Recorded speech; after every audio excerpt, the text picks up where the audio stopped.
कुंडली में जहाँ केतु बैठा है वहाँ आपको सरेंडर करना ही पड़ेगा, बच ही नहीं सकते आप। अगर आप सरेंडर नहीं करेंगे तो आपको बख्शेगा नहीं, छोड़ेगा। पांचवा घर क्या है? आपका थॉट प्रोसेस, आपका माइंडसेट, आपका इमोशन, आपका रोमांस और संतान। 8 तरीके में एक तरीका गंधर्व विवाह भी है। और मुझे ये बता दो, उस परमुटेशन कॉम्बिनेशन के हिसाब से इस दुनिया में कितने लोग हैं? कुछ तो सिमिलर होते होंगे, नहीं है, लेकिन आप फिजिकली कनेक्टेड हैं, इंटीमेटेड रिलेशनशिप में आप हैं। लड़कियों का खास तौर पर ये सवाल होता है कहीं कुछ गलत ना हो जाए, ससुराल कैसी मिलेगी, कहीं उसका बाहर कोई एक्स्ट्रा मैरिटल अफेयर ना हो। तो ये सब चीजें सॉर्ट हो सकती हैं अगर आप तो ना सिर्फ रिलेशनशिप, दोस्ती, साथ ही साथ आपकी बिजनेस की पार्टनरशिप भी मन से ही चलेगी, वरना तो चीटिंग हो जाती है। तो उनकी बेडरूम की लाइफ अच्छी रही तो वो इधर उधर भटकेगा नहीं, वरना सबके extra marital affair. General remedy आप दे सकते हो कि भाई शुरुआत में आप ये तो कर लो, हो सकता है आपका काम इसी से बन जाए। जो लोग लव मैरिज करना चाहते हैं, 7th के साथ अगर 5th मिला तो वो रिलेशनशिप बनेगा, इंटीमेटेड रिलेशनशिप बनेगा, लेकिन वो शादी नहीं। तो आप नोटिस करेंगे, मैं बताता हूँ, ये बहुत जबरदस्त रूल है, ज्योतिष का सीक्रेट है ये बहुत जरूरी चीज है। कितनों का घर बच सकता है इस बात। शुक्र जब जब सूर्य के साथ आया, शुक्र है रोमांस, सूर्य है ईगो, तो सूर्य और शुक्र जिस कुंडली में एक साथ है वहां पे रिलेशनशिप अच्छी नहीं चलेगी। आप किसी को प्रपोज करने जा रहे हैं या मन में किसी के लिए इच्छा है, तब भी आप कुंडली मिलवा लो। तो सूर्य तो फादर को रिप्रेजेंट करता है, इसका मतलब तेरे फादर की डेथ कभी नहीं होगी। और कुछ टैलेंटेड लोग होते हैं जो एक साथ मल्टीपल चला रहे होते हैं। बिल्कुल। Hello hi, welcome. कैसे हैं आप सब लोग? मैं हूं आपके साथ तुषार कौशिक। एक और पॉडकास्ट आप लोग देख रहे हैं और आज का पॉडकास्ट उन लोगों के लिए है जिन लोगों ने थंबनेल पर पहले ये देख लिया है कि ये रिलेशनशिप, शादीशुदा जीवन और हर उस माँ बाप की टेंशन से जुड़ा हुआ है जो वो अपने बच्चों के जिंदगी के आधे पड़ाव की बात की चिंता करते हैं कि उसकी शादी कैसी होगी, उसका पार्टनर कैसा होगा, उसका घर व्यापार कैसा होगा। क्योंकि ये बहुत बड़ी चिंता इस समाज के अंदर है कि बच्चा कहीं दूसरे धर्म की लड़की से शादी तो नहीं कर लेगा या लड़के से शादी तो नहीं कर लेगा। जो हम लोग जैसे आम घरों में लोग कहते हैं कि घर की इज्जत मिट्टी में तो नहीं मिल जाएगी। ये सारी चीजें क्या उस इंसान का दोष होता है जो आपका बच्चा है, या फिर ये उसके कुंडली में जो ग्रह हैं उनका दोष होता है, और क्या इसे संभाला जा सकता है? क्योंकि आज के पॉडकास्ट में जो एस्ट्रोलॉजर हैं उनकी महारत है इस पूरे टॉपिक के ऊपर। आप शायद उनसे पहले भी मिल चुके होंगे, आज दोबारा मुलाकात कीजिए और सुनिए इस मुद्दे पर वो क्या कुछ कहते हैं। और बहुत इंपॉर्टेंट ये पॉडकास्ट है, आखिर तक जरूर देखना। और मैं आप लोगों को एक बात पहले ही बता दे रहा हूं कि इस पॉडकास्ट में हमने कुछ ऐसे फ्री बी उपायों का भी डिस्कशन किया है जो आप घर बैठे कर सकते हैं। हो सकता है आपकी प्रॉब्लम वैसे ही सॉल्व हो जाए। तो शुरू करते हैं आज के पॉडकास्ट को।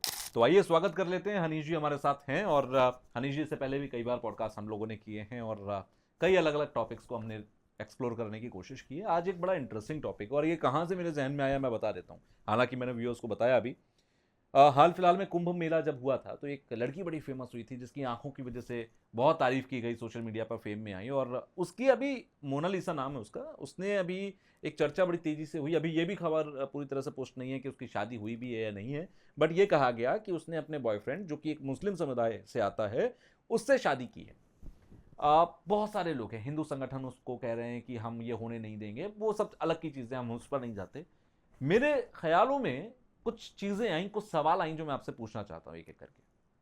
क्या ये किसी की कुंडली में लिखा होता है कि उसकी लव मैरिज होगी या अरेंज मैरिज होगी? और यहां तक लिखा होता है कि उसकी शादी अगर लव मैरिज भी हो रही है तो वो अपने समुदाय से होगी, यानी कि जिस धर्म से वो बिलोंग करता है वहां होगी, या दूसरे धर्म में होगी? ये सब कुंडली का लिखा होता है क्या? बिल्कुल, ये सब चीजें कुंडली में लिखी होती हैं। देखिए, आपको पहले तो शादी को समझना पड़ेगा कि शादी कितने तरह की होती है। अगर आप पुराने सिस्टम से चलें तो शादी 8 तरह की होती है।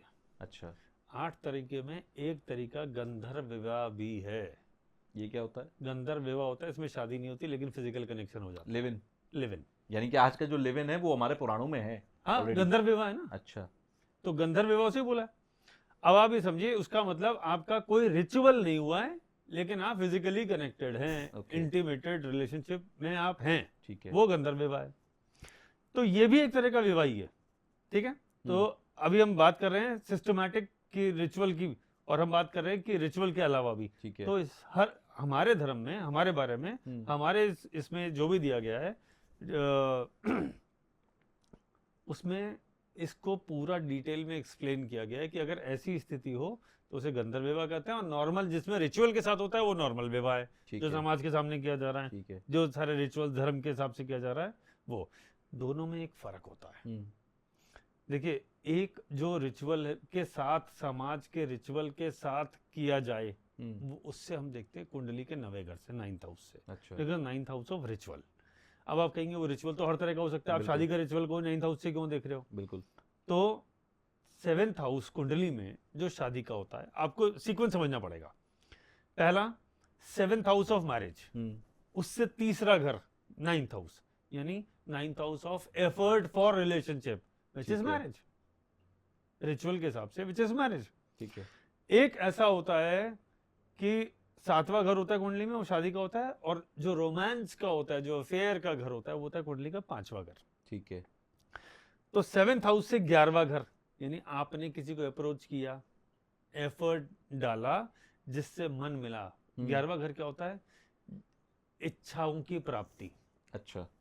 तो 7वें घर से 11वां घर हुआ इच्छाओं की प्राप्ति विच इज 5th हाउस। तो रोमांस देखा जाता है 5वें घर से, 7वां घर शादी, और शादी के रिचुअल देखे जाते हैं 9वें घर से। पहले तो ये आप ज्योतिष के हिसाब से 3 फॉर्मूला पकड़ लीजिए, ठीक है। ये तो फाइनल है। लेकिन 7th के साथ अगर 5th मिला तो वो रिलेशनशिप बनेगा, इंटीमेटेड रिलेशनशिप बनेगा, लेकिन वो शादी नहीं है। 7th के साथ 9th बना तो वो रिलेशनशिप के साथ विद रिचुअल शादी है। ठीक है, आपको दोनों का फर्क समझना पड़ेगा। जिसमें तीनों मिले वो लव मैरिज। अच्छा। वो लव मैरिज है। अब लव मैरिज की भी आजकल हालांकि जमाना बदल गया है। पहले होता था एक अरेंज मैरिज होती थी और एक लव मैरिज होती थी। लव मैरिज में हमेशा परिवार वालों से झगड़े ही होते थे। ठीक है। कि नहीं, हम ये नहीं करने देंगे, हमारा ये। आजकल ऐसा नहीं होता। आजकल मैरिजेज आर लवली अरेंज्ड। पहले अरेंज होती थी, बिल्कुल। अब होती है लवली अरेंज्ड। बिल्कुल। इसका मतलब लव पहले हुआ, हाँ। घर वालों ने हाँ कर दिया, बोले ठीक है, इट्स ओके, ठीक है। Your decision, your life. दोनों के अपने प्रोज एंड कॉन्स हैं। तो आजकल 5वां घर शुरू में ही शामिल हो जाता है, ओके। पहले नहीं होता था। तो ये फर्क आता है। अब आपने जहां से बात की शुरुआत करी, उस पे आते हैं। आपने बोला कि ये पता पड़ जाता है क्या कि वो इंटरकास्ट, इंटर रिलीजन या दूसरे समाज से आ रहे हैं? बिल्कुल। बिल्कुल आराम से पता पड़ जाता है। इंटरकास्ट, इंटर रिलीजन या फॉरेन सेटलमेंट वाले। अच्छा। जैसे एक देश में दूसरा दूसरे देश से आ रहा है, हाँ। ये भी दिख जाता है। अच्छा। इन तीनों में एक ही का रोल है, राहु। ओके। राहु क्या अगर कहता राहु है? की इन्वॉल्वमेंट है तो ये तीनों चीजें पॉसिबल है। तीनों में से कुछ भी एक पॉसिबल है। ओके। वो इंटरकास्ट भी हो सकता है, इंटर रिलीजन भी हो सकता है, या coming from A far land. Rahu क्या है? विदेश या वेरी फार लैंड। जैसे अब आप ये हमेशा ये नहीं कह सकते कि आधे इंडिया का राहु का कनेक्शन आ रहा है तो सब विदेशों में शादी करें, नहीं। आपके समाज से दूर जाके, जैसे मान लीजिए नॉर्थ इंडियन है, ठीक है। उसका वो बैंगलोर में नौकरी कर रहा है, वहां उसका कोई रिलेशनशिप बना और उसने शादी कर ली, लेकिन वो गर्ल इज कमिंग फ्रॉम या male is coming from south India. तो दोनों का समाज, दोनों का रिचुअल, दोनों का कल्चर अलग अलग है। हालांकि दोनों हिंदू हैं या दोनों ही मुस्लिम है, मैं इस पे नहीं जा रहा हूँ कि कौन सा धर्म है, लेकिन दोनों का कस्टम्स अलग है, फैमिली कस्टम्स, फैमिली रिचुअल अलग है मैरिज को लेके ही। ठीक है। तो ये भी राहु का ही काम है। तो जैसे जैसे समाज बदल रहा है, हम आगे इवॉल्व हो रहे हैं, हम इसको कहते हैं इवॉल्व होना। लेकिन जैसे जैसे हम इवॉल्व हो रहे हैं तो रोल चेंज होता जा रहा है। पुराने जमाने में राहु का संबंध आता था, हमेशा नुकसान ही करता था, हमेशा तंगी करता था। ठीक है। क्योंकि हमें मानते थे कि जब भी लव मैरिज होगी तो घर में कलेश करके ही होगी। आजकल ऐसा नहीं होता है। तो इवॉल्व हो रही है, दुनिया बदल रही है। दुनिया बदल रही है, रिलेशनशिप में भी चेंजेस आ रहे हैं। अब आप इसी इवॉल्व को समझें तो आप देख लीजिए बड़े बड़े शहर आजकल क्या चल रहा है, लिव इन चल रहा है। That is because of Rahu. क्योंकि आपने रिचुअल नहीं किया तो राहु है। बिल्कुल। अगर आपने रिचुअल कर लिया तो 9th हाउस और बृहस्पति ऐड हो जाता है। रिचुअल में क्या फर्क है? रिचुअल का मतलब होता है गॉड का ब्लेसिंग, समाज का ब्लेसिंग, है ना, परिवार का ब्लेसिंग। और अगर आप लिव इन में हो तो किसी को पता ही नहीं होता। तो वो राहु है। जो काम छुपा के किया जाए वो राहु का काम। इसलिए तो राहु का रिप्रेजेंटेशन क्या है? चोर, डकैत, ये सब राहु तो है। जबकि बृहस्पति क्या है? सारा समाज का रिचुअल। बिल्कुल। अच्छा, एक चीज और मैं शुरुआत में ही पूछ लेता हूँ, क्योंकि जो भी लोग पॉडकास्ट देख रहे होंगे ये तो तय है कि उनका इंटरेस्ट कहीं ना कहीं लव मैरिज या शादी या इस तरह की चीजों में होगा। हो सकता है उनका इंटरकास्ट या इंटर रिलीजन कोई अफेयर हो और वो उसको करना चाहते हो बट नहीं हो पा रहा, पॉसिबिलिटी नहीं बन पा रही हो। मैं शुरुआत में ही वो क्वेश्चन पूछ लेता हूँ जो वो सुनना चाहते हैं कि क्या कोई ऐसे रेमेडीज भी होती हैं जिससे ये पॉसिबिलिटी बन जाए कि भाई मैं शादी करना चाहता हूँ, अड़चने आ रही हैं, हो जाएगी? डेफिनेटली, बिल्कुल ऐसा होता है। देखिए आप कॉन्सेप्ट समझ लीजिए, रेमेडी क्या करती है। रेमेडी किसी काम को में आने वाली अड़चनों को दूर करती है। ठीक है, आप एक कॉन्सेप्ट समझ लीजिए, ठीक है। जैसे दवाई है, अपन है। दवाई खाते हैं। जैसे मान लीजिए किसी को फीवर हो गया, खांसी हो गई, गला खराब हो गया है ना, बुखार हो गया, उसने उसकी दवाई खाई, उससे रिलेटेड जो प्रॉब्लम्स है वो सॉर्ट आउट होगी, आपको वापस बैक ऑन ट्रैक, ठीक है, जो डेली रूटीन वाला है आप उस पे ले आए, ठीक है, 1-2 दिन 3 दिन जो भी लगे, जो भी उसके कोर्स का टाइम था, एंटीबायोटिक लगे, व्हाटएवर। ठीक है, रेमेडी और मेडिसिन एक ही तरह की चीज है। एक मेडिसिन काम करती है शरीर पे, ठीक है। रेमेडी काम करती है प्लैनेटरी पोजीशन पे, एनर्जीज पे। हम्म, तो आपने उस एनर्जी को अलाइन कर दिया, ठीक है, चीजें ठीक हो। अगर कोई कहे कि रेमेडी काम नहीं करती, तो इसका मतलब दवाई भी काम नहीं करती। लेकिन दवाई काम नहीं करती ऐसा तो हमने कभी नहीं सुना। लेकिन सर यहाँ पर एक पॉइंट ये भी डिस्कस करने का है कि दो तरीके की रेमेडीज हैं। एक, आप किसी की कुंडली को देख रहे हैं, आप देख रहे हैं कि वहां पर राहु की पोजीशन ये है, या किसी भी तरीके की, वो आपका सब्जेक्ट है, आप बेहतर समझते होंगे। मैं समझना चाहता हूं कि क्या बेसिक सी रेमेडी जो आज हम गूगल पर देख लेते हैं कि आप 2 लौंग लीजिए, 2 इलायची लीजिए और ऐसे जाके एक उपाय कर दीजिए, वो एक जनरल एक रेमेडी है, क्या वो सब पर काम करती है? या आप पर, क्योंकि लोग इसीलिए करते हैं कि भाई मैंने तो रेमेडी की थी, काम तो किया नहीं, इसलिए भरोसा भी उठ जाता है। या फिर रेमेडी उसे कहते हैं कि आपके चार्ट को देखा गया, उसके हिसाब से जो भी कॉम्बिनेशंस बन रहे हैं उसके हिसाब से आपको रेमेडी दी गई, वो ज्यादा इफेक्टिव होती है। इस सवाल के जवाब में मैं एक सवाल पूछता हूँ। ठीक है, हम सबको पता है कि सर दर्द की कितनी दवाइयाँ आती ठीक है, है ना, उसमें डिस्प्रिन भी आती है, सेरेडोन भी आती है, और 20 तरह की दवाई आती है, ठीक है, है ना। क्या सारी दवाई एक ही तरह का काम करती है? नहीं, सबका अलग काम है। आप उसके लिए आपको पहले ये आइडेंटिफाई करना पड़ता है कि सरदर्द हो क्यों रहा है। सरदर्द के होने के 100 रीजन हो सकते हैं। आप रात भर सोए नहीं, 3 रातों से सोए नहीं, नींद पूरी नहीं हुई, सरदर्द हो रहा है। आपकी आंखें कमजोर हो गई, सरदर्द हो रहा है। आपको एसिडिटी हो गई, सर में चढ़ गया, सरदर्द हो रहा है। आपको ऑफिस में बहुत ज्यादा प्रेशर है, सरदर्द हो रहा है। घर में रोज कलेश चल रहा है, सरदर्द हो रहा है। या कोई और रीजन भी हो सकता है। बिल्कुल भाई सर में ट्यूमर भी तो हो सकता है।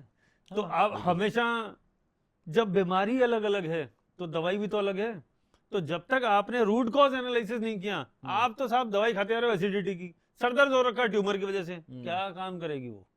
काम कैसे करेगी? इसलिए जनरल प्रोडिक्शन काम तो जनरल कुछ होता ही नहीं है। There is nothing called general. आप मेरे को एक छोटी सी बात बता दीजिए, अगर जनरल होता, मैं एक सवाल पूछता हूँ सारे एस्ट्रोलॉजर से, सारे दुनिया के एस्ट्रोलॉजर से, आप कितने भी कैलकुलेशन कर लीजिए, 12 हाउस, 12 राशि,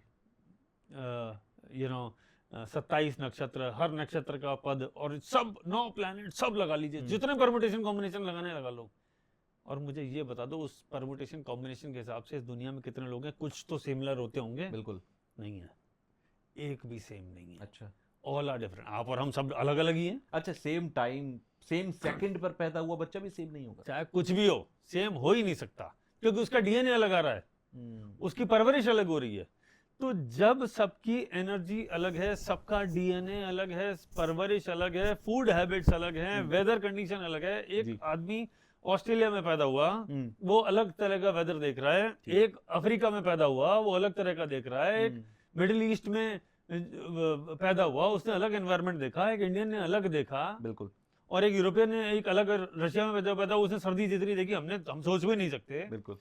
और वो एक ही समय पे पैदा हुए, कैसे सेम हो सकता है?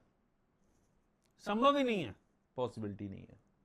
तो जब हर आदमी यूनिक है तो सबकी रेमेडी भी यूनिक ही होगी।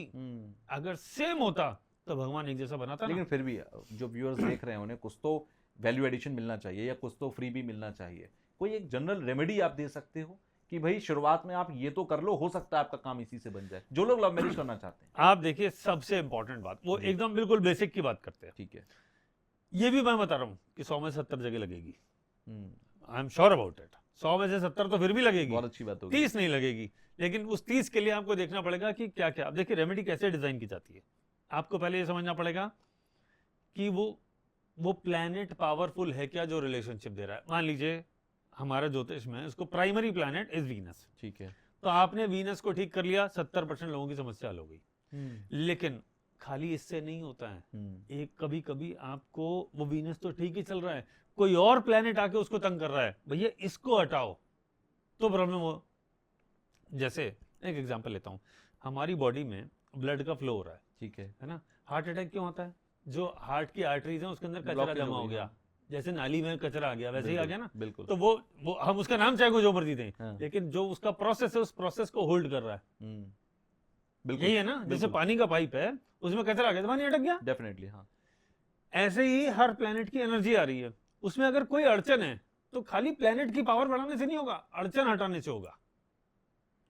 तो आपको दोनों चीजें समझनी पड़ेगी। बिल्कुल। एक कि अगर उसकी पावर कम है, यानी पानी की सप्लाई कम आ रही है, पीछे से प्रेशर कम आ रहा है, तो आपने मोटर लगा ली, सप्लाई बढ़ा ली। बिल्कुल। लेकिन अगर नाली में कचरा है तो भाई जब तक हटाओगे नहीं चलेगा कैसे? तो आपको दोनों बातें समझनी पड़ेगी। दोनों काम कर रहे हैं। दोनों बातें समझनी पड़ेगी। ज्यादातर लोगों के प्लेनेट की पावर ही कम होती है। ठीक है। तो आप क्या करते हैं, 70% में कैसे काम करेगी? आपने उसकी पावर बढ़ाई तो कई बार पानी का प्रेशर ही इतना है कि उसने कचरा साफ कर दिया, लेकिन कई बार ऐसा नहीं भी होता, पाइप Okay. फट जाता है।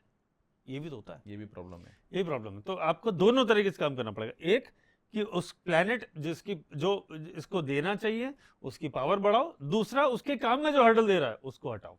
तो हम ये फ्री वाले उपाय से हम क्या सॉल्व कर देते हैं? खाली प्लेनेट की पावर बढ़ा देते हैं। ओके। हाँ, और कचरा आप नहीं हटा सकते क्योंकि आपको पता ही नहीं है कि वीनस का, वो आप भी नहीं बता सकते क्योंकि सबके लिए अलग अलग होगा, सबकी कुंडली पर निर्भर करेगा और अलग अलग समय पे अलग अलग होता है। एक ही Okay. चार्ट में Okay. एक प्लेनेट एक साल कोई दूसरा काम कर रहा होता है, दूसरे साल दूसरा काम कर रहा होता है। वर्षफल भी तो बनता है। ठीक है जैसे आपका जन्म हुआ या मेरा जन्म हुआ, जी। जिस साल जन्म हुआ उस साल प्लेनेट की पोजीशन क्या थी आकाश में, उसका ही मैप तो आपकी कुंडली है। जी।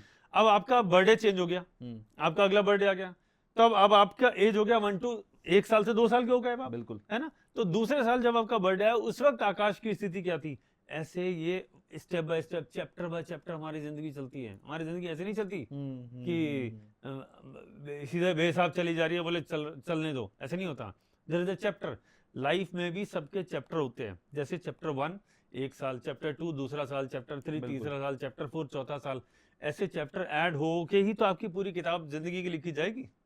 तो आपको वो चैप्टर पलटना है और ये देखना है कि अगले वाले में कौन सा खराब था। अब आप बोलेंगे साहब ये तो आप बिल्कुल अजीब सी बातें कर रहे हैं, बहुत सारे लोग कहेंगे। बिल्कुल। जिसको ज्योतिष का जरा सा भी आता होगा वो ये नहीं कहेगा, बाकी सब लोग कहेंगे कि बड़ी अजीब सी बातें हो रही है। कैसे एग्जाम्पल देता हूँ, और एकदम लाइव एग्जाम्पल देता हूँ। मान लीजिए किसी का सूर्य बहुत बढ़िया है, किसी की कुंडली में सूर्य राजयोग दे रहा है, किसी कुंडली में चंद्रमा राजयोग दे रहा है। मान लिया, बोले मेरी कुंडली में तो सूर्य जबरदस्त है, मेरे को तो सूर्य हमेशा अच्छा ही रिजल्ट देगा। अच्छा जी, मेरा तो चंद्रमा जबरदस्त है, मेरा तो चंद्रमा हमेशा अच्छा ही रिजल्ट देगा। अच्छा जी, कभी खराब नहीं होगा। बोला नहीं, तो सूर्य तो फादर को रिप्रेजेंट करता है, इसका मतलब तेरे फादर की डेथ कभी नहीं होगी, अमर है। तेरा चंद्रमा उचका है, बहुत बढ़िया है, फैंटास्टिक, तेरे मदर की डेथ कभी नहीं होगी, अमर है। ऐसा एक जना बताओ, हो ही नहीं सकता, हो संभव ही नहीं है।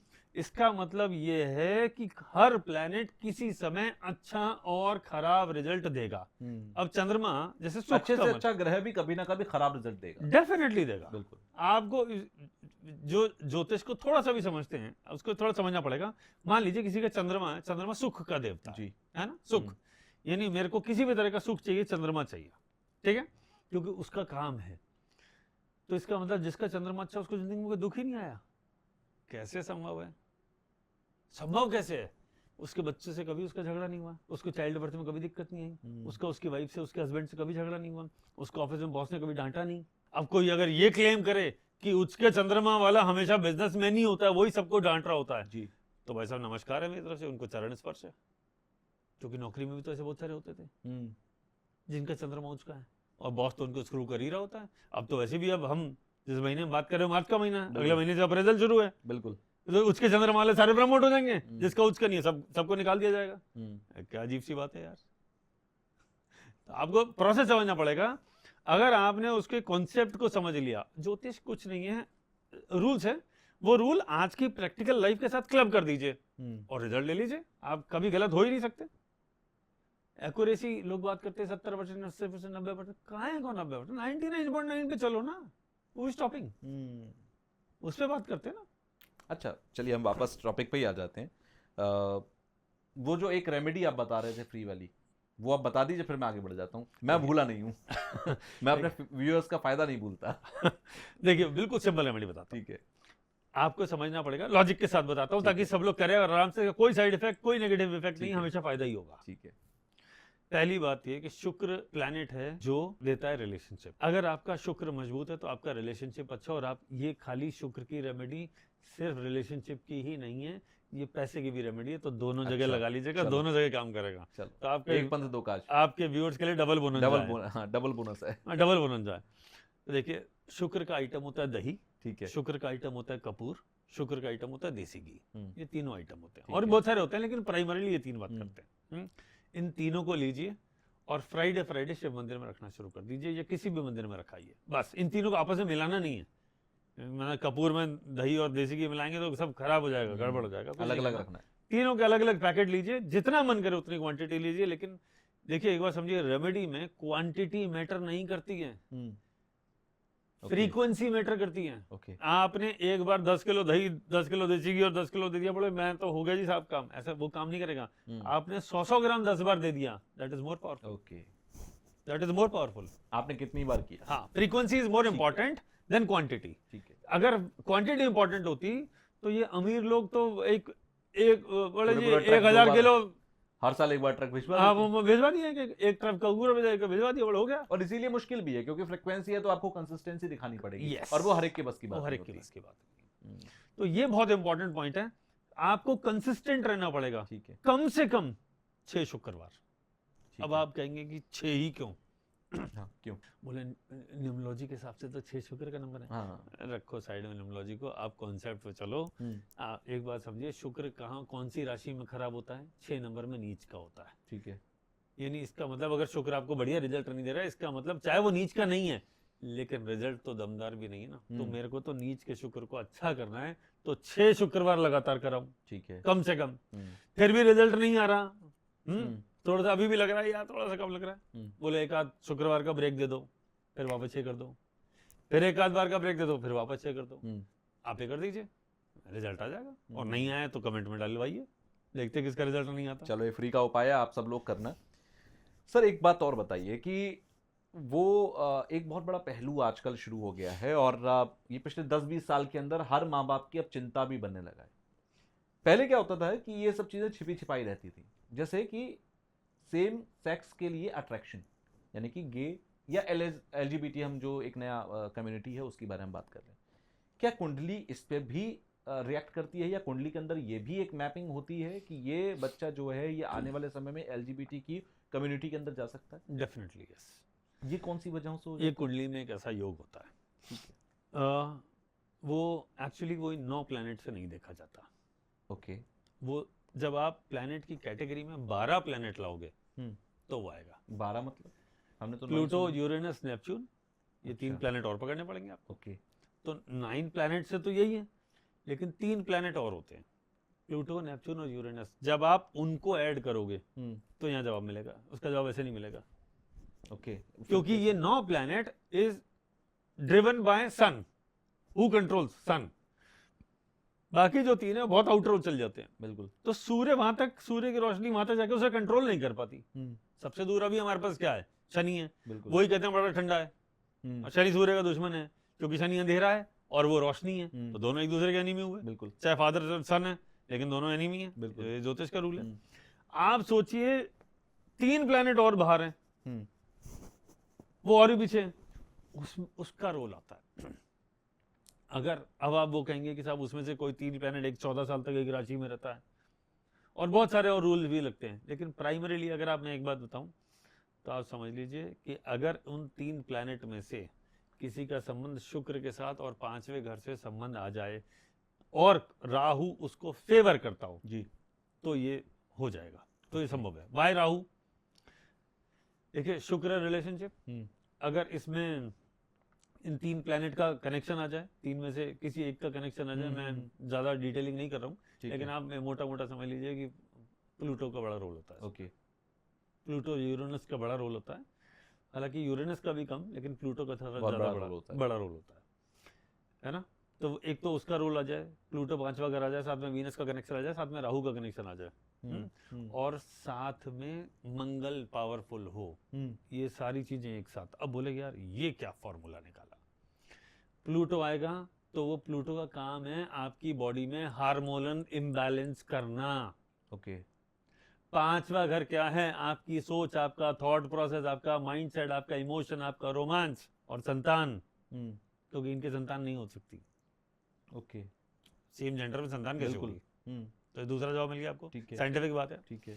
तीसरा, वीनस का काम है अट्रैक्शन देना, हम्म, तो वो अट्रैक्शन दे दिया। राहु का काम है अननेचुरल, विच इज अगेन। बिल्कुल। और मंगल का काम ये है कि भैया ये जो सब कुछ हो रहा है, एक इच्छा है छुपी हुई और एक इच्छा है बोल्ड। मैंने बता दिया जाके मेरे को तो ये चाहिए, मैं तो इसी के साथ रहूंगा, बिना मंगल के वो बोल्डनेस आएगी नहीं। इसीलिए इसमें भी दोनों तरीके के लोग होते हैं, एक जो दुनिया के आगे खड़े होकर बोलते हैं yes we are from LGBTQ, और एक जो छुपी छिपाई रह जाती है, जो छुपे छुपाए रहते हैं। तो उसमें जो डिफरेंस है वो मंगल का रोल है। अच्छा। तो अगर आप ज्योतिष को समझ रहे तो अब आप लॉजिक को पकड़ते जाइए, जैसे जैसे आपने लॉजिक को पकड़ा। और पांचवा घर ही क्यों? काल पुरुष कुंडली यानी एरीज से अगर मैं बनाना शुरू करूं तो पांचवा घर का मालिक होता है सूर्य। और सूर्य क्या है? जो हमारा पूरा समाज का जो सिस्टम है उसका मालिक। ठीक है। और ये तो समाज के विरुद्ध काम है, तो इसका मतलब पांचवा घर पीड़ित होना जरूरी है। और वही पांचवा घर विद्या, बुद्धि, संतान, romance, child birth, natural attraction, mindset, thought process, मन। पांचवा घर, मेरा मन कहां लगा? बोले प्लूटो में। अच्छा, फिर कोई रास्ता होता है कि मान लीजिए कोई भी माता पिता हैं जिनका बच्चा आज 5 साल का है और उसकी कुंडली में कुछ ऐसा योग उन्हें दिख जाता है, या कोई एस्ट्रोलॉजर बता देते हैं, या आपके पास ऐसा कोई कभी केस आया हो, और ऐसी सिचुएशन में अब हर माँ बाप ये कहेगा कि महाराज जी बचाओ, कुछ तो उपाय बताओ, कोई उपाय जो इस चीज को रोक सकता हो? देखिए, अगर ये चीज ऑलरेडी डेवलप हो गई, you can not change. Okay, you can not change. लेकिन अगर डेवलप ही नहीं हुई, आपके बर्थ चार्ट में ही ऐसा है और बच्चा भी बहुत छोटा है जी, तो आप उसको नॉर्मली आप उसको डाइवर्जन दे सकते हैं। देखिए, सारा खेल दिमाग का है। बिल्कुल। और हार्मोनल इम्बैलेंस को संभालना पड़ेगा। तो अगर ऐसी सिचुएशन दिख रही है तो सबसे पहले हार्मोन का टेस्ट करा लीजिए। मेडिकल साइंस में आजकल इस तरह के टेस्ट होते हैं। बिल्कुल होते हैं। आपने हार्मोनल टेस्ट करा दिया, उसमें देख लिया कि कहाँ कहाँ इम्बैलेंस चल रहा है जी। उसके हिसाब से फूड हैबिट चेंज करके चीज़ों को चेंज किया जा सकता है। उसका एनवायरनमेंट को ध्यान रखा जा सकता है। बहुत सारे बच्चे ऐसे होते हैं जिनके मन में ये चीज़ें आती हैं, ऐसे केसेस आते हैं कि सब बच्चा तो अकेला ही रहता है, किसी से बात ही नहीं करता। लड़का है वो खाली लड़कों से ही बात करता है, लड़की से बात ही नहीं करने को तैयार है। बिल्कुल। शादी भी करने को तैयार नहीं है, एज भी चली गई, इतनी हो गई है, मैरिजेबल एज भी क्रॉस कर गया, लेकिन सब करता ही नहीं है। ऐसी सिचुएशन आती है, ऐसे चार्ट्स आते हैं। बोलते हैं प्रॉब्लम क्या है? बोले प्रॉब्लम यहाँ पर है कि उसका उधर इंटरेस्ट ही नहीं है। आप क्या करोगे? दूसरा, अगर आप रिलेशनशिप की बात करो तो आपको एक कॉन्सेप्ट समझना पड़ेगा। देखिए, शुक्र होता है नेचुरल अट्रैक्शन, ठीक है, मार्स होता है एग्जीक्यूशन, और चंद्रमा होता है मन।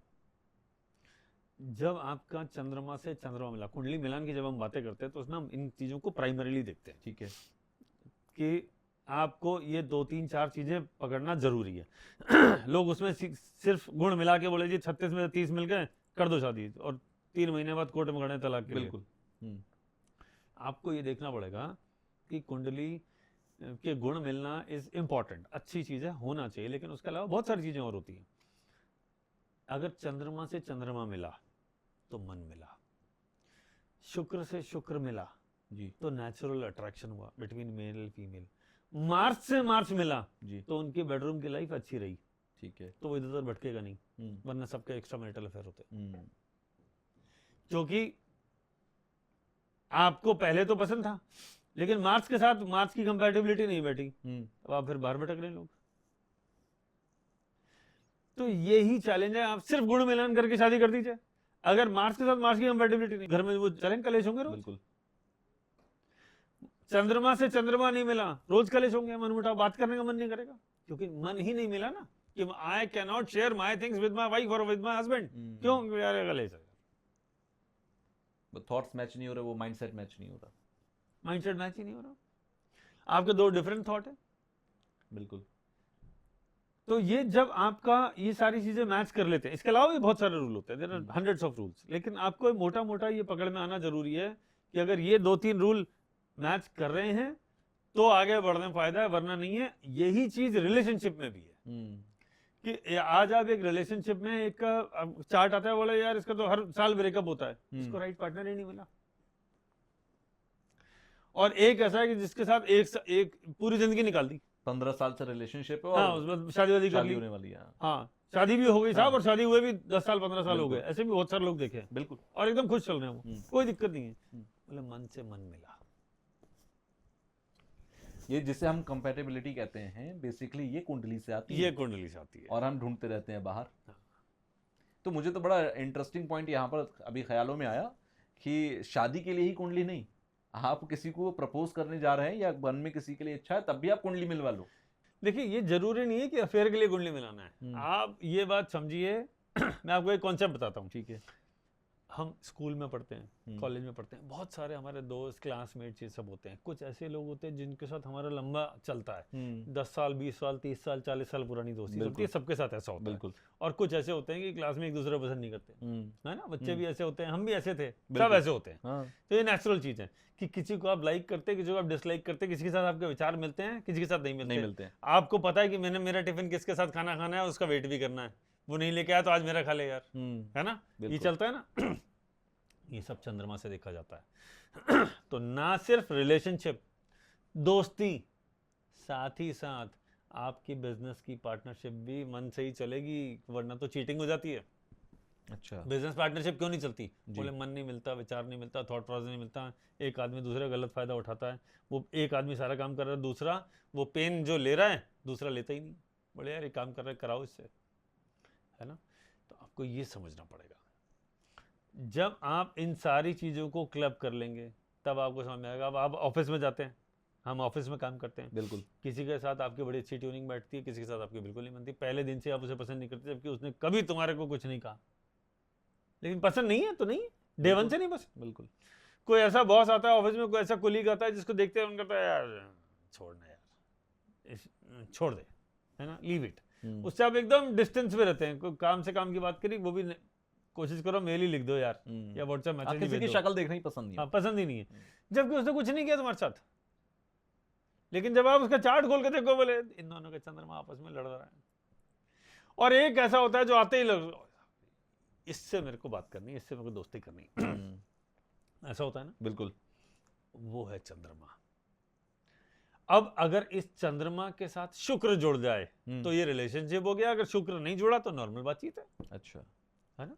ये जरूर थोड़ी कि हमेशा कि आपको अपोजिट वाले ही पसंद आए ना, आपको दोस्त भी है पसंद आते हैं। तो अगर आपका उससे चंद्रमा मैच कर हो रहा है, फॉरगेट अबाउट दिस, माँ बाप से ले लीजिए। अच्छा।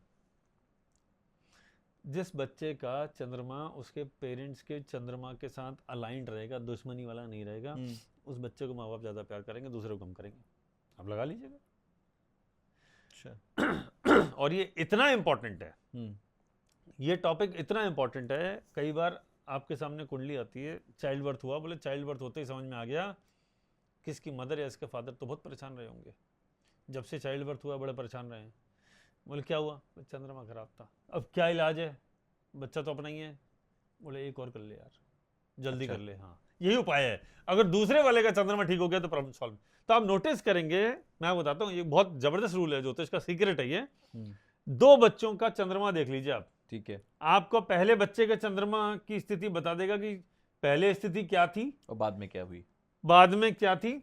दूसरे बच्चे का चंद्रमा देख लीजिए, उसके बाद की, तो फर्स्ट चाइल्ड बर्थ से पहले माँ की स्थिति, फादर की स्थिति, इन दोनों का, इसके जन्म के बाद, इसके जन्म से पहले मदर फादर की स्थिति, और उसके बाद मदर फादर की स्थिति बिल्कुल क्लियर दिखेगी। चाहे वो फाइनेंस हो, चाहे वो रिलेशनशिप हो, चाहे वो पीस ऑफ माइंड हो, प्रॉपर्टी हो, कुछ हो, वो वहीं से दिख जाता है। यानी every member who acts in my family, उसके प्लैनेट भी हमारे से कनेक्टेड होते हैं, काम करते हैं। इसलिए पुराने जमाने में कुंडली मिलाने का योग था। बिल्कुल। और वो कहते थे कि उस कुंडली मिलाई, उसके साथ अलाइन हो गया, बच्चे के साथ भी हो गया, पेरेंट्स के साथ भी अलाइन हो गया, बोले घर में सुख शांति बढ़िया चल रहा है। आजकल सास बहू, बिल्कुल कारण, क्योंकि बेटे के साथ ही नहीं मिलाई, बहू के साथ ही ना मिलाई, तो वहां तक तो भूल ही जाओ। बहुत सारे ऐसे, नहीं, बहुत सारे ऐसे मुद्दे हैं, क्योंकि रिलेशनशिप और शादियों के अंदर आप अगर जाकर देखेंगे कई मुद्दे, उनमें से एक बहुत बड़ा मुद्दा है extra marital affair. Extra marital affair अब इतना बड़ा ये एक कॉन्सेप्ट और इतना बड़ा एक लोगों के बीच का मुद्दा बन चुका है कि इसके लिए एक ऐप भी बनी, जैसे टिंडर और दूसरी ऐप्स हैं, वो अफेयर्स के लिए हैं। तो यहाँ पर आप सिर्फ एक्स्ट्रा मैरिटल अफेयर के लिए यहाँ पर एक ऐप बनानी पड़ गई। तो ये बताता है कि समाज में कितना बड़ा एक गैप था जिसको इसने फिल किया। मैं इस पर आता हूँ, क्या किसी की कुंडली देखकर ये पता कर सकते हैं कि इस व्यक्ति का एक्स्ट्रा मैरिटल अफेयर होगा या नहीं होगा? होगा तो क्या उसे किसी उपाय से रोक सकते हैं? देखिए, इसके कई सारे आंसर हो सकते हैं, मैं समझाता हूँ। ठीक है। होगा या नहीं होगा, answer is yes, we can identify. ठीक है। खाली यही नहीं, टाइम भी निकाल सकते हो कि कब इसका समय आएगा। दोनों चीजें। ठीक है।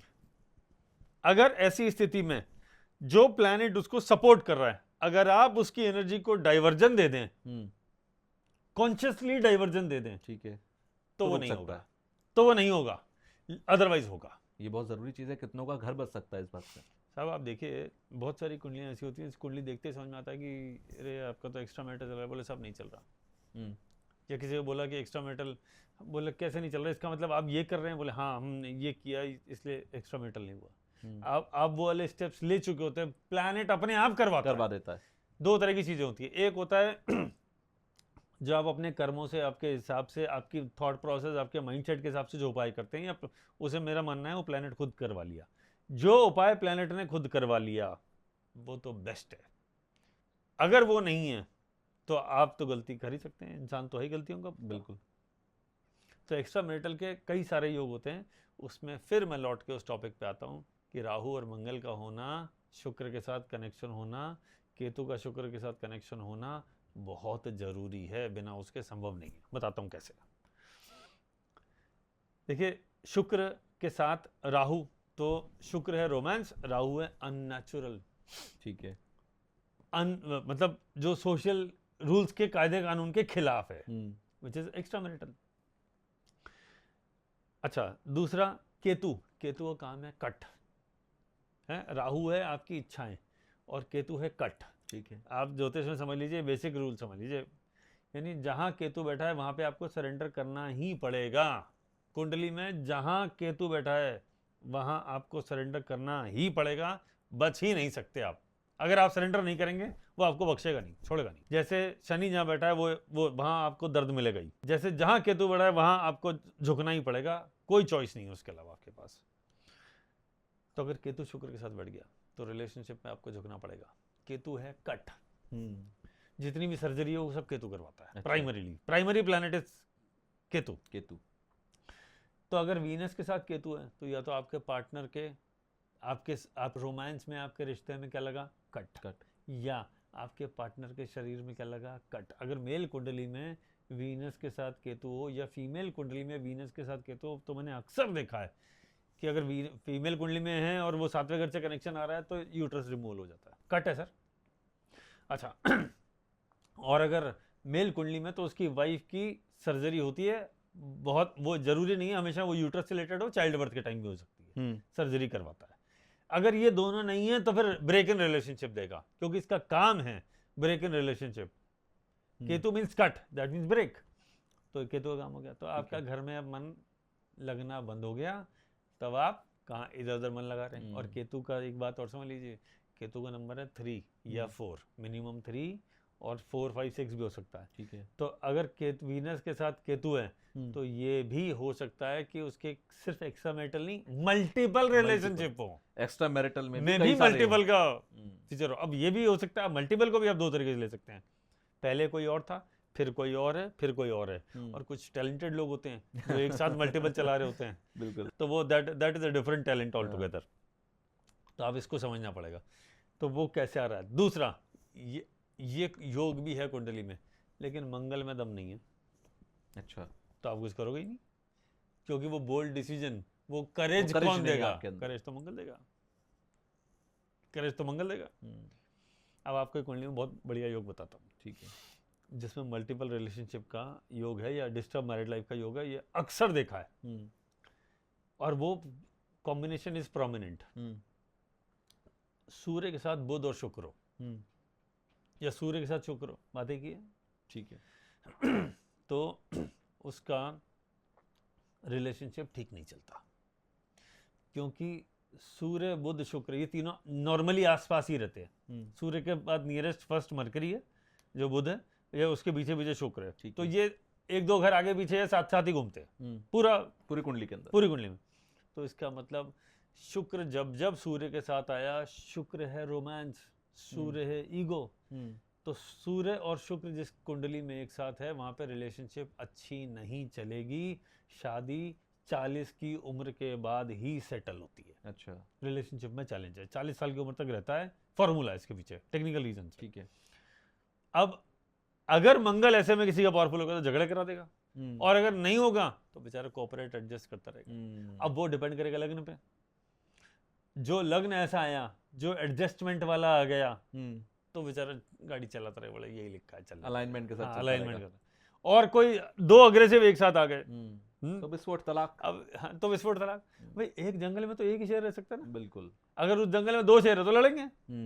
तो आपको अगर कुंडली में मिलानी है तो ध्यान रखना पड़ता है कि इसमें से एक शेर होना चाहिए और दूसरा थोड़ा कोऑपरेट करने वाला होना चाहिए, तो मैच करेगा। तो शादी दो पहियों पे चल सकती है और दोनों पहिए अलाइंड होने चाहिए तभी, हाँ, एक इस तरफ जा रहा है एक इस तरफ जा रहा है, नहीं चलेगा, नहीं हो पाएगा। तो ये कॉन्सेप्ट है। तो जब सूर्य के साथ शुक्र होता है तब भी रिलेशनशिप चैलेंज आता है। और ऐसे में अगर इसका संबंध 5वें घर से या तीसरे घर से आ गया या 8वें घर से आ गया तो रिलेशनशिप बिगड़ने के और कहीं और इधर उधर लेफ्ट राइट होने के चांसेस बढ़ जाते हैं। अगर इसमें राहु आया तो चांसेस और बढ़ जाते हैं। इसका 12th हाउस से संबंध आया तो लोग विदेशों में घूम के आते हैं। तो आपके पास जो लोग आपको आते तो हैं बहुत सारे कंट्रीज का नाम पता ही है, बिल्कुल, तो जहाँ लोग अक्सर जाते हैं। तो जो लोग आपसे शादी के पहले कुंडली मिलवाने के लिए आते होंगे तो आप उन्हें कभी बताते हो कि भाई ये जिस पार्टनर से आप शादी करने वाले हो उसका एक्स्ट्रा मैरिटल अफेयर का योग है? सीधा नहीं बताता, हाँ। लेकिन इनडायरेक्टली कहता हूँ छोड़ दो इसको। अब कोई अगर इंसिस्ट ही कर दे तो फिर बताना पड़ता है कि अब भाई साहब मैंने 5 जगह से कुंडली मिलाई और सब हाँ कह रहे हैं और आप क्यों ना करें। इनका जवाब जब जितना ना दो उतना अच्छा, छोड़ दो यार, मान जाओ। नहीं साहब आपको तो कारण बताना ही पड़ेगा। तो कारण ये है इसकी कुंडली में एक्स्ट्रा मैरिटल अफेयर है, सोच समझ के।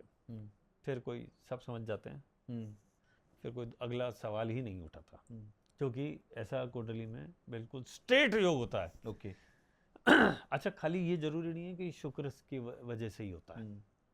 There are other planets as well जो उसको इग्नाइट करते हैं अलग अलग टाइम पे, लेकिन प्राइमरीली शुक्र का रोल तो है ही। तो ये बहुत सारे चैलेंजेस थे जो हमने रिलेशनशिप में होते हैं और हमने डिस्कस किया। आई होप हमने बहुत कुछ कवर कर लिया है आज। और जिन लोगों की शादी होने वाली होती है मन में बहुत ख्याल होते हैं कि चलेगी नहीं चलेगी, कैसी चलेगी। कहीं मेरे साथ लड़कियों का खास तौर पर ये सवाल होता है कहीं कुछ गलत ना हो जाए, ससुराल कैसी मिलेगी, कहीं उसका बाहर कोई एक्स्ट्रा मैरिटल अफेयर ना हो। तो ये सब चीजें सॉर्ट हो सकती हैं अगर आप अपनी कुंडली और उसकी कुंडली को मैच करवा लें। एक पॉइंट है इसमें, आप सिर्फ लड़कियों की ना बोले, आजकल तो लड़के के माँ बाप ज्यादा परेशान है। ऐसे कैसे ज्यादा कि साहब आप मैच करा दो, आप मैच करा दो और ये बता दो। एक तो मेरे जानने वाले यहाँ तक ऐसे हैं कि उन्होंने कहा कि सिर्फ लड़के से कुंडली मत मिलवाओ, ये भी मिलवा लो कि लड़की की कुंडली की बात चल रही थी कि सास और बहू की आपस में कुंडली मिलवा के देख लो कि बनेगी या नहीं बनेगी नहीं बनेगी। और आजकल तो ये केस लड़के, पहले ऐसा होता था कि लड़की वाला मैटर होता था कि यार लड़की सेफ है नहीं है, घर में शांति है, कल्चर कैसा होगा, एनवायरनमेंट कैसा होगा। आजकल ये तकलीफ लड़के वालों के साथ भी उतनी ही है, तो दोनों ही अब इक्वली फियर में है। बिल्कुल सही बात है। मेरे पिताजी कहते थे कि बहू बस ऐसी आनी चाहिए जो मेरी अयोध्या को अयोध्या बनाकर रखे, लंका ना बना दे। तो वो पॉइंट आजकल बहुत वैलिड है कि लोग इसी बात से डर रहे हैं कि जो भी लड़की घर में आएगी वो घर को बांध कर रखे, तोड़ कर ना रख दे। तो ये बहुत वैलिड पॉइंट है। वेल, मुझे बड़ा अच्छा लगा आपसे बात करके। और ये बहुत सारे ऐसे पॉइंटर्स थे जो हर एक के मन के सवाल हैं। तो हमने कोशिश यही करी कि जो व्यूअर्स सोच रहे हों, जो उनके मन के सवाल हों या जो दुविधा में फंसे हों, उनको रास्ता मिल पाए, उन्हें समझ में आए कि भाई क्या करना है, किससे डिस्कस करना है, कहाँ जाना है और क्या क्या डिस्कस करना है। सिर्फ गुड़ मिलाने से कुछ नहीं होगा।